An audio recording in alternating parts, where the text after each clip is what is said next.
आइए एक सवाल को देखते हैं। ये सवाल दिया हुआ है कि if sine theta is equal to √3/2 find the value of all T ratios of theta. कह रहा है कि अगर साइन थीटा का मान √3/2 है तो थीटा के सभी अनुपातों का मान ज्ञात कीजिए। तो इसके लिए हम क्या करते हैं, सबसे पहले एक ट्रायंगल बनाएंगे। एक ट्रायंगल बनाने के बाद हम इसके मान को इसके अंदर रखेंगे। इसका नाम दे दे पहले ABC। अब यहाँ दिया हुआ है साइन थीटा बराबर √3/2 दिया हुआ है। साइन थीटा बराबर √3/2 ये दिया हुआ है। अब आप जानते हैं कि साइन थीटा का मान होता है लंब बट्टा कर्ण। ये लंब बट्टा कर्ण होता है। तो लंब कितना है, √3 है, और कर्ण कितना है, 2 है। अब इस ट्रायंगल में लंब कौन है, तो ये वाला, ये जो खड़ा लाइन है ये लंब है। तो लंब का मान दिया हुआ है √3, तो √3 हम यहाँ रख देंगे। उसके बाद कर्ण है नीचे, यहाँ देखिए कर्ण 2 दिया हुआ है, तो कर्ण वाला ये है, तो हम यहाँ 2 रख देंगे। अब यहाँ देखिए हमें लंब पता है, कर्ण पता है, लेकिन आधार नहीं पता है। तो इस आधार को सबसे पहले हम निकालेंगे। तो आधार निकालने के लिए एक फार्मूला है पाइथागोरस परिमेय।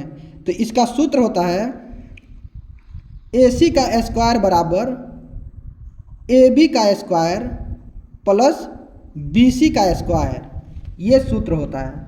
अब हमें करना क्या है, ये मान यहाँ रखते चले जाना है, इसमें BC का वैल्यू निकल जाएगा। तो AC का मान कितना दिया है, 2, तो 2 रखेंगे।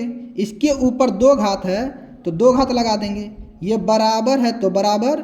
और AB का वैल्यू देखिए AB, इसका वैल्यू दिया है √3, तो हम √3 लिख के इसके ऊपर 2 घात है तो इसके ऊपर हम 2 घात लगा देंगे। ये प्लस है तो प्लस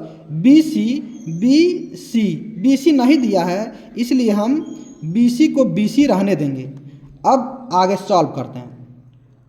ये 2 के ऊपर 2 घात का मान 4 और √3 के ऊपर 2 घात का मान 3 होगा, और प्लस BC का स्क्वायर। अब ये 3 प्लस में है, इधर आके माइनस में हो जाएगा, तो ये हो जाएगा 4 - 3 बराबर BC स्क्वायर। अब 4 में से 3 घटाएंगे तो आएगा 1 बराबर BC स्क्वायर। अब स्क्वायर को जब हम एक तरफ से दूसरी ओर लेके जाते हैं तो ये अंडर रूट में हो जाता है। तो हम ऐसे लिख सकते हैं BC बराबर अंडर रूट में 1, और अंडर रूट में 1 का वैल्यू 1 ही होता है, यहाँ 1 आ गया। अब यहाँ देखिए BC का वैल्यू हमारे पास आ गया 1, और सवाल हमसे कह रहा है कि त्रिकोणमितीय सभी अनुपातों को ज्ञात कीजिए। तो हम क्या करेंगे, हम सभी मान रखते जाएंगे। तो साइन का तो हमें पता है, साइन के बाद हम कॉस निकालेंगे तो हो जाएगा कॉस थीटा, और कॉस थीटा बराबर होता है आधार बट्टा कर्ण, ये हो गया।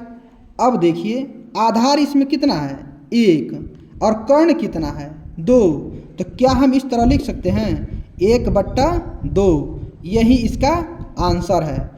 कॉस के बाद हम निकालेंगे टेन थीटा का, टेन थीटा, और टेन थीटा में होता है लंब बट्टा आधार। अब इसमें आइए लंब कितना है, √3, तो हम लिखेंगे √3, और आधार कितना है 1, तो ये 1 लिख देंगे, ये 1 आंसर हो जाएगा। उसके बाद cos 10 हो गया। उसके बाद हम निकालेंगे कॉसेक थीटा का,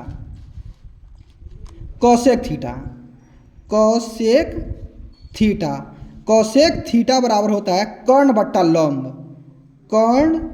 बट्टा लंब। तो इसमें देखिए कर्ण कितना है 2 और लंब कितना है √3, तो यहाँ रख दीजिए 2/√3। एक आंसर ये है, कोसेक थीटा हो गया। उसके बाद आता है सेक थीटा। सेक थीटा, तो सेक थीटा का मान होता है कर्ण बट्टा आधार। कर्ण बट्टा आधार, तो कर्ण का मान 2 दिया हुआ है, तो 2 और आधार 1 है तो 1, इसका आंसर ये हो जाएगा। और एक और बाकी है, वो क्या है, काट थीटा। काट थीटा, काट थीटा टेन का उल्टा होता है, तो काट में होता है आधार बट्टा लंब। आधार बट्टा लंब, तो आधार कितना है 1 और लंब कितना है √3, ये इसका आंसर हो जाएगा। इस तरह करके हम सभी त्रिकोणमितीय अनुपात को ज्ञात कर लेंगे।